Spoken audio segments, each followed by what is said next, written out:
قال ما اظن الساعة قائمة ولئن رددت الى ربی لاجدن خیرا منها منقلبا۔ تو ان کے ساتھی نے کہا ولولا اذ دخلت جنتک قلت ما شاء اللہ لا قوة الا باللہ۔ وہ کہنے لگا کہ بھئی کیا ہی اچھا ہوتا تو اپنے باغیچے کو دیکھ کر یہ کہتا ماشاء اللہ لا حول ولا قوت الا باللہ، یعنی جو کچھ اللہ نے چاہا وہی ہوتا ہے اور ساری قوتیں جو ہیں وہ اللہ کی ہیں، اگر یہ کہتا تو کتنا اچھا ہوتا، کتنا اچھا ہوتا۔ اسی لیے صحیح مسلم کی روایت ہے جب بندہ اپنے مال کو دیکھتا ہے، اپنی اولاد کو دیکھتا ہے، اللہ کی کسی بھی نعمت کو جو اللہ نے اس پر کیا ہے دیکھ کر خوش ہوتا ہے تو اسے ضرور بضرور کیا ہے ان کلمات کو پڑھ لینا چاہیے۔ اپنے بچے اچھے لگے ماشاء اللہ، اپنی کوئی نعمت ماشاء اللہ لا حول ولا قوت الا باللہ۔ اس کی برکت کیا ہوگی؟ اس کی برکت یہ ہوگی کہ بندہ جو ہے وہ غرور و تکبر کی بیماری سے بھی بچ جائے گا، اور دوسرا یہ ہوگا حدیث پاک میں آتا ہے اللہ تبارک و تعالیٰ اس نعمت کو زوال سے محفوظ کرے گا۔ وہ نعمت کیا ہے؟ زائل نہیں ہوگی، اس نعمت پر کوئی برا اثر نہیں ہوگا۔ اسی لیے یہ تعلیم دی گئی اسلام میں، کوئی چیز آپ کو پسند آئی تو آپ ماشاء اللہ بولو۔ کیوں؟ ماشاء اللہ بولنے سے نظر کا جو برا اثر ہوتا ہے اس اثر سے وہ چیز بچ جاتی ہے، وہ شے بچ جاتی ہے۔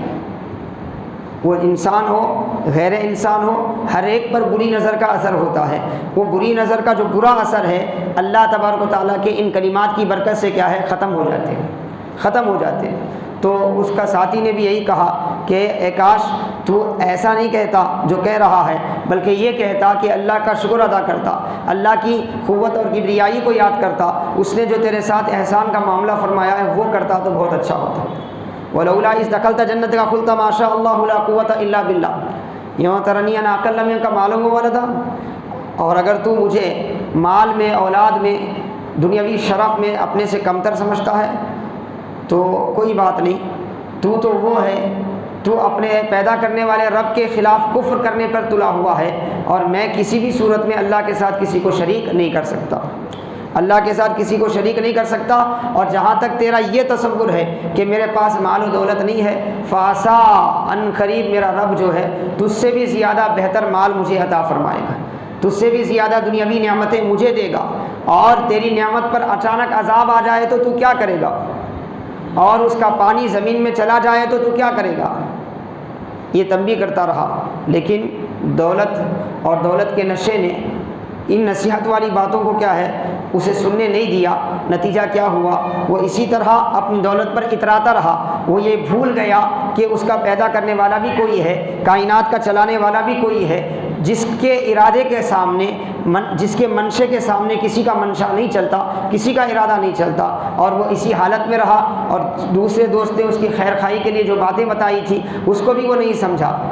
اس کے بعد کیا ہوا؟ قرآن کہتا ہے وَأُحِيطَ بِثَمَرِهِ فَأَصْبَحَ يُقَلِّبُ كَفَّيْهِ عَلَى مَا أَنفَقَ فِيهَا وَهِيَ خَاوِيَةٌ عَلَى عُرُوشِهَا قَالَ يَا لَيْتَنِي لَمْ أُشْرِكْ بِرَبِّي أَحَدًا۔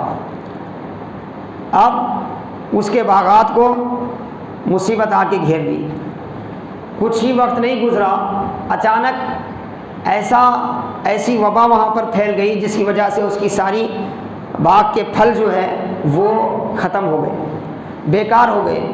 اب وہ کفِ افسوس ملتا رہا، اب اسے احساس ہوا، اب کہنے لگا کہ اے کاش میں اللہ کے ساتھ جو ہے شرک کا معاملہ نہیں کرتا، میں اللہ کی نافرمانی نہیں کرتا، میں اللہ کے ساتھ کفر کا معاملہ نہیں کرتا، بغاوت اور طغیانی کو اپنا وتیرہ نہیں بناتا، اے کاش میں ایسا نہیں کرتا۔ کفِ افسوس ملتا رہا، مگر کیا ہونے والا؟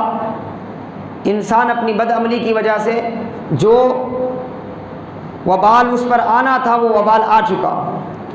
اللہ تعالیٰ فرماتا ہے فَأَصْبَحَ يُقَلِّبُ كَفَّيْهِ عَلَى مَا أَنفَقَ فِيهَا وَهِيَ خَاوِيَةٌ عَلَى عُرُوشِهَا قَالَ يَا لَيْتَنِي لَمْ أُشْرِكْ بِرَبِّي أَحَدًا وَلَمْ تَكُن لَّهُ فِئَةٌ يَنصُرُونَهُ مِن دُونِ اللَّهِ هُنَالِكَ الْوَلَایَةُ لِلَّهِ الْحَقُّ هُوَ خَیْرٌ ثَوَابًا وَخَیْرٌ عُقْبًا۔ اللہ تعالیٰ فرماتا ہے اللہ کے مقابل میں کوئی گروہ ایسا نہیں ہے جو اس کی مدد کر سکے۔ اللہ اسے اپنی رحمت سے دور کر دینا چاہے تو پھر کوئی اس کا حامی و مددگار نہیں ہو سکتا، کوئی حامی و مددگار نہیں ہو سکتا۔ اور ایسا ہی ہوا، بڑے بول رہا تھا، کچھ دیر پہلے کچھ تھا، کچھ دیر بعد اس کی حالت ایسی ہو گئی کہ تباہ و برباد ہو گیا۔ قرآن نے اس مثال کو ان لوگوں کے لیے بیان کی جو یہ سمجھتے ہیں کہ ایمان سے بڑھ کر دولت ہے، دین سے بڑھ کر دولت ہے، اسلام سے بڑھ کر دولت ہے، اللہ کی اطاعت سے بڑھ کر دولت ہے، جو سمجھتے ہیں نا، ان کو سمجھایا گیا کہ دولت بڑی نہیں ہوتی، ایمان بڑا ہوتا ہے، جسے اللہ نے ایمان سے سرفراز فرمایا اس سے بڑی کوئی دولت نہیں ہے۔